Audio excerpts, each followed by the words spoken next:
اللہ تعالیٰ برکاتہ، جہاں سے ہم پڑھے تھے آج وہاں سے ہم آگے پڑھتے ہیں۔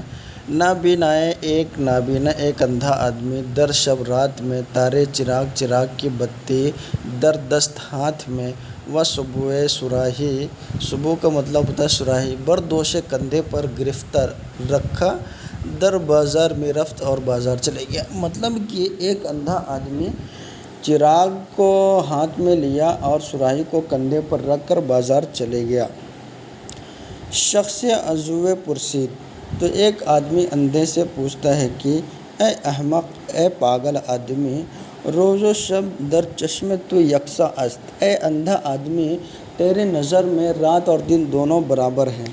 از چراغ ترا فائدہ چیست، اس لیے تو چراغ لے کے جا رہا ہے، اس سے تجھے کیا فائدہ ہے؟ نابینا خندید، نابینا آدمی اندھا آدمی ہنستا ہے، وہ گفت اور کہتا ہے ای چراغ برائے من نیست، یہ چراغ میرے لیے نہیں ہے، بلکہ برائے ترا است، برائے تو است، بلکہ یہ چراغ تیرے لیے ہے، یہ چراغ میرے لیے نہیں بلکہ تیرے لیے ہے، اس لیے تیرے لیے ہے کہ تا در شبے، تاکہ رات میں تو تارے صبح میں مرا نہ شکنی، تاکہ رات میں تو میرے صراحی کو نہ توڑ دے۔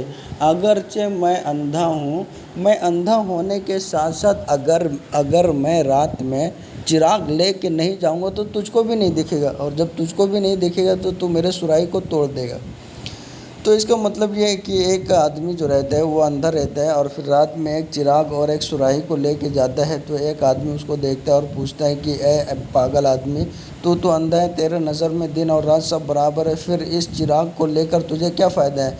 تو وہ اندھا آدمی کہتا ہے یہ چراغ میرے لیے نہیں بلکہ اس چراغ سے جو روشنی ہے اس روشنی سے تو میرے صراحی کو نہیں توڑ پائے گا، ورنہ اگر میں اس چراغ کو نہیں لوں گا تو بھی اندھیرے میں رہے گا اور میں بھی اندھیرے میں رہوں گا، اور رات میں دونوں برابر رہتے ہیں، تو برابر ہونے کے وقت تم میرے صراحی کو توڑ سکتا ہے، اس لیے میں چاہتا ہوں کہ میری صراحی نہ ٹوٹے، اور اس لیے میں رات میں چراغ کو لے کر چل رہا ہوں۔ ٹھیک ہے، اور 19ویں حکایت۔ بادشاہ از منجم پرسید کہ چند سال از عمر ما من باقی است۔ ایک بادشاہ از منجم نجومی سے پرسید پوچھا کہ چند سال از عمر من باقی است، ایک بادشاہ ایک نجومی سے پوچھتا ہے کہ میرے عمر سے ابھی کتنے سال باقی ہے، مطلب ابھی میری کتنی عمر باقی ہے؟ گفت، تو نجومی نے کہا 10 سال۔ 10 سال۔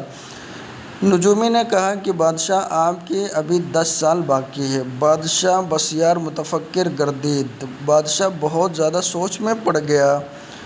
وہ ہمچو بیمار بر بستر افتاد، وہ ہم جیسے بیمار آدمی بستر پہ لیٹتے ہیں اسی طرح بادشاہ بھی بستر پہ جا کے لیٹ گیا۔ وزیر عاقل بود، تو بادشاہ کا جو وکیل رہتا ہے وہ بہت ہی عقل مند تھا۔ منجم را روبرو بادشاہ طلبید، تو نجومی کو دوبارہ بادشاہ کے سامنے بلاتا ہے۔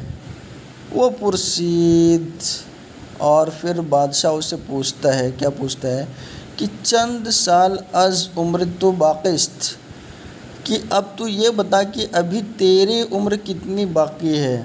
گفت، تو نجومی نے کہا کہ 20 سال، میری عمر 20 سال باقی ہے۔ وزیرہ مان وقت از شمشیر منجم را روبروئے بادشاہ بقتل رسانید، تو اسی وقت وزیر نے اپنے شمشیر سے، اپنے تلوار سے اس نجومی کا سر قتل کر دیا، سر اڑا دیا۔ بادشاہ خوش گردید، بادشاہ خوش ہو گیا۔ وہ حکمت وزیر را پسندید، اور وزیر کی حکمت سے بادشاہ بہت خوش ہو جاتا ہے۔ و باز ہیچ سخن منجمی نشنید، اور اس کے بعد سے بادشاہ کسی بھی نجومی کی بات نہیں سنتا تھا۔ مطلب یہ ہے کہ ایک بار ایک بادشاہ جو ہے ایک نجومی سے پوچھتا ہے کہ ابھی میری کتنی عمر باقی ہے، تو نجومی کہتا ہے کہ ابھی آپ کی 10 سال عمر باقی ہے۔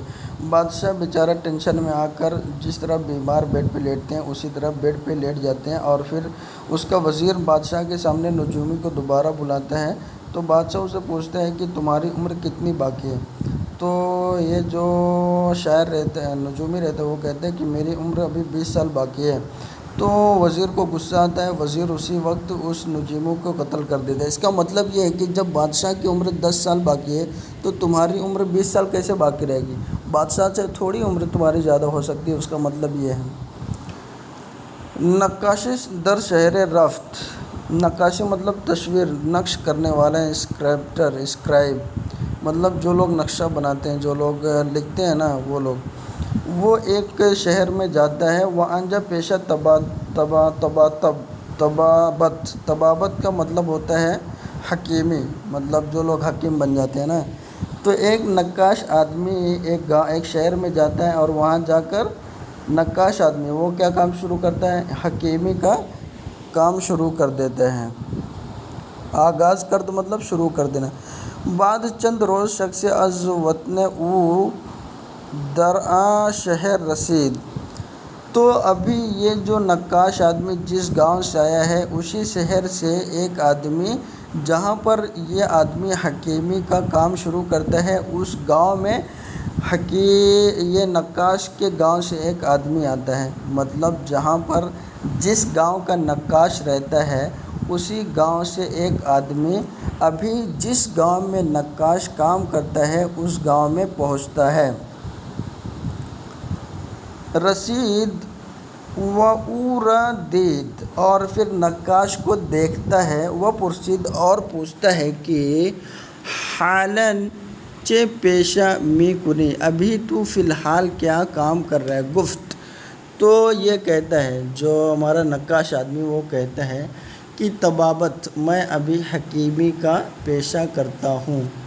پرسید، چرا، تو یہ جو دوسرا آدمی آیا رہتا ہے پوچھتا ہے کیوں؟ گفت، کہتا ہے از برائے آ کہ اگر دری پیشہ تقصیر می کنم خاک آ را می پوشید۔ بتا رہے کہ اگر حکیمی میں میرے سے کوئی غلطی ہو جاتی ہے تو اس غلطی کو مٹی چھپا دیتی ہے۔ ٹھیک ہے، اس کا مطلب یہ ہے کہ ایک نقاش آدمی کسی گاؤں سے آ کر دوسرے ایک شہر میں حکیمی کا کام اسٹارٹ کرتا ہے، تو جس گاؤں کا یہ نقاش آدمی رہتا ہے اسی گاؤں سے ایک دوسرا آدمی آتا ہے اور پھر اس آدمی کو دیکھ لیتا ہے۔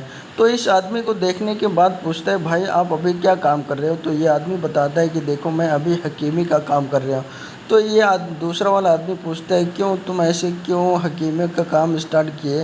تو بتا رہے کہ اگر میرے حکیمی میں کوئی پرابلم ہوتا ہے تو اس پرابلم کو مٹی زمین میں دفن کر دیتی ہے۔ مطلب یہ ہے کہ حکیم لوگ ہیں جو دوا بناتے ہیں، اور یہ حکیم ایسے ہے کہ اس کو حکیمی دوا بنانے کے بارے میں کچھ معلوم نہیں ہے، تو یہ جب معلوم نہیں تو اس سے بہت ساری غلطیاں ہوں گی، بہت ساری غلطیاں ہونے کی وجہ سے لوگ اس کی دوا لیں گے، جب دوا لیں گے جب دوا غلط رہے گی تو آدمی مر جائے گا، جب مر جائے گا تو مٹی میں دفن کر دیا جائے گا، وہی ہے اس کا مطلب۔ ٹھیک ہے، السلام علیکم ورحمۃ اللہ تعالیٰ وبرکاتہ۔